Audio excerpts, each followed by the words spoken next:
The original knife and tool sharpener sharpens any profile of knife. Whether it's a straight blade or a recurve, the flexible abrasive belt will follow the contour of that knife. But we want to maintain that factory ground profile when we sharpen, and the process is a little bit different for those two styles of knife. The goal is to maintain the belt perpendicular to the edge of the knife. So on a straight blade, we'll pull straight through and stop the tip on the middle of the belt. On a recurve knife, we want to follow that curve a little bit to make sure the belt is conforming all the way around that curved edge. Let's take a closer look and I'll walk you through it. On that straight blade, simply place the knife in the guide, power up the machine and pull straight through, and be sure to stop the tip of the knife on the belt.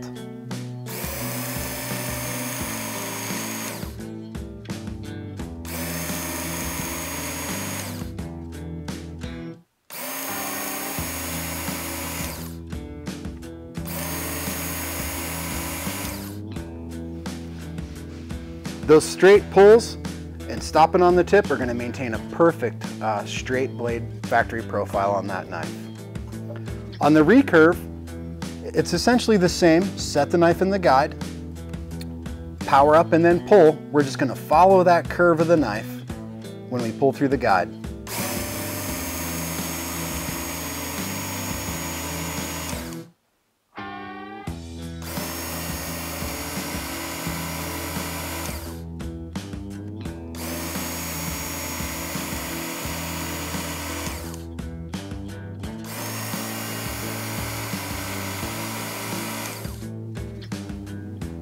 And we're able to maintain that perfect factory grind recurve.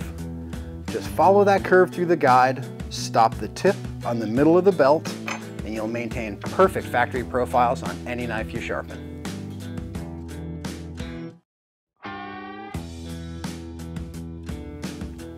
Regardless of your sharpening method, getting a burr is a critical part of the sharpening process. If you're not achieving a burr during the sharpening, you're not going to be able to hone that edge and create an incredibly keen edge. So getting a burr is critical to the sharpening process. I'm going to teach you how to feel for a burr so that you can monitor your sharpening progress and always get the best edge possible. When we're sharpening on the medium grit 220 belt, that's the time in the process where we need to ensure we're getting a burr. We're going to stay on one side of the sharpening guide, do 2 strokes, and feel for a burr.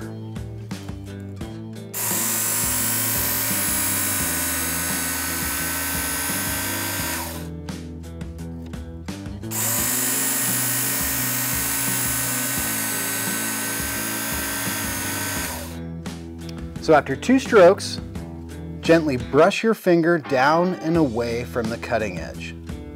The burr is going to feel like a slight ridge that your finger will catch on. You want to ensure you have a burr all the way along the entire cutting edge. Any gaps in that burr are going to be gaps in a sharp edge after you're done honing. So I can feel that burr is quite strong here and not as much in the belly of the knife. So I'm going to do a few more strokes to make sure that burr goes all the way along the length of the edge.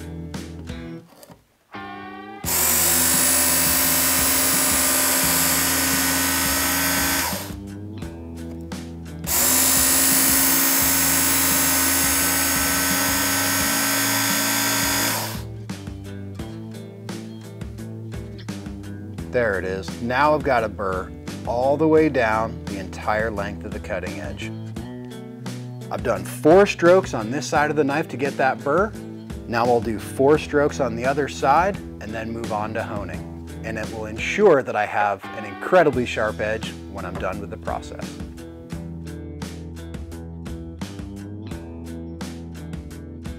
When sharpening on the original knife and tool sharpener, it's important to use light pressure when sharpening. Unlike traditional methods using a sharpening stone that require an excessive amount of force to get an edge on a knife, the machine does the work for you on the original knife and tool sharpener. So instead of being very heavy-handed and pushing in the guide, we're going to go the other way and let the machine do the work. The best results you're going to get are going to come from very light pressure holding the knife. No white knuckles. A very light-handed grip, placing it into the guide, and pulling through are going to yield far better results. Let's take a closer look. When I'm rigid in the guide, it can be very hard to maintain finesse and control at the end of the stroke. The knife can just fall through the guide. But when I use very light pressure, my control dramatically increases to gently pull the knife through the guide, follow the curve, stop on the tip, and maintain a perfect factory profile.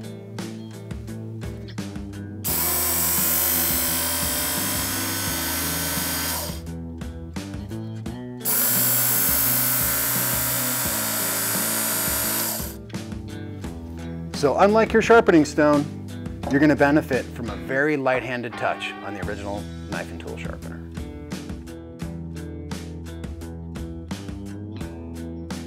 Many of the knives you're going to be sharpening are hard-working knives that have cut many different materials and have scratches, marks, and marring. And you're not going to care because it's a work knife.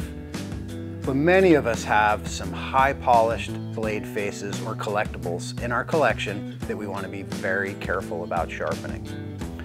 The best way to protect a high chrome or high polished finish knife when sharpening is to use masking tape to cover the blade face, and also be sure that your machine is incredibly clean.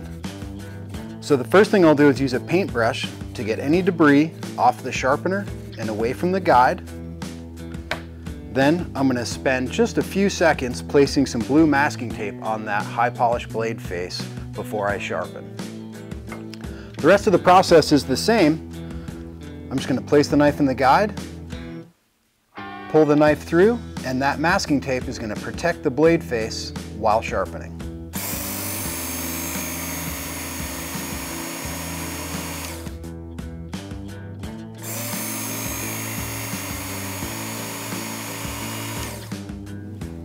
And when I'm done, I just peel it away and reveal a perfect polished blade face. Just keep your machine clean and invest just a few seconds in some masking tape, and every one of your blade faces will be perfect when you're done sharpening.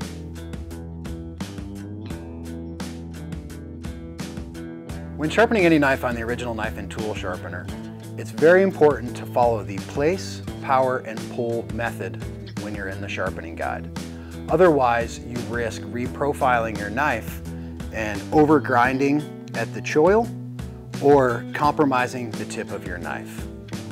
Let's take a closer look. The machine is off. I place the knife in the sharpening guide, and I very carefully align the belt to the leading part of the cutting edge. The knife is perfectly placed on the belt against the outside edge of the guide.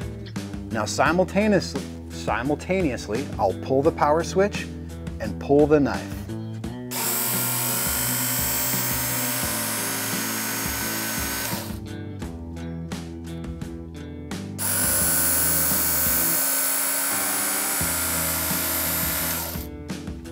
So again, that's place the knife into the guide, power the machine, simultaneously pull, stop the tip on the middle of the belt. If you find that you have some over grinding here on your knives, it's likely because the machine is running when you insert into the sharpening guide. I'll do that here so you can see the condition that it creates.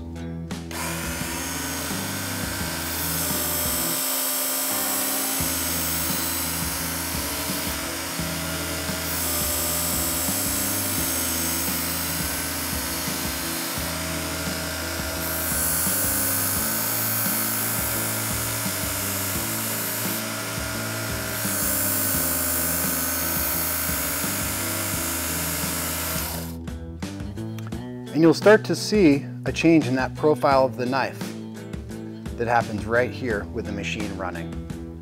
So it's very important, keep the machine off, place the knife in the guide, power up, pull through, and you'll always maintain perfect factory profiles.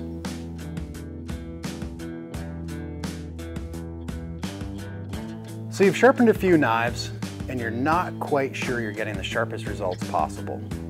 Most often it's because you're not getting a burr when you're sharpening on the red 220 grit belt. At the end of the process, if your knife isn't slicing or meeting your measure for sharp, come back to the red 220 grit belt and be sure you get a burr all the way along the length of the cutting edge before moving on to the purple belt. Let's take a closer look at this knife and we'll get it back to tip-top shape very quickly. Since I've already sharpened the knife, I'm only going to do a few strokes before I check for a burr.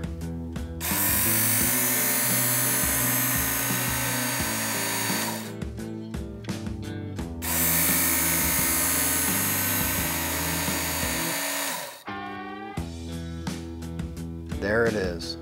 2 additional strokes was enough to get a nice burr all the way along the length of the cutting edge. So now we'll do the same number of strokes on the other side.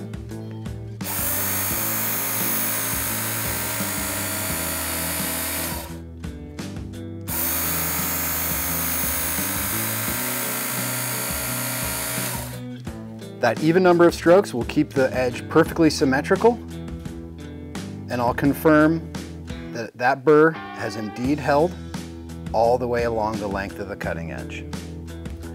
Now when I move on to the purple honing belt, I'm very confident that I'm going to get the sharpest edge possible.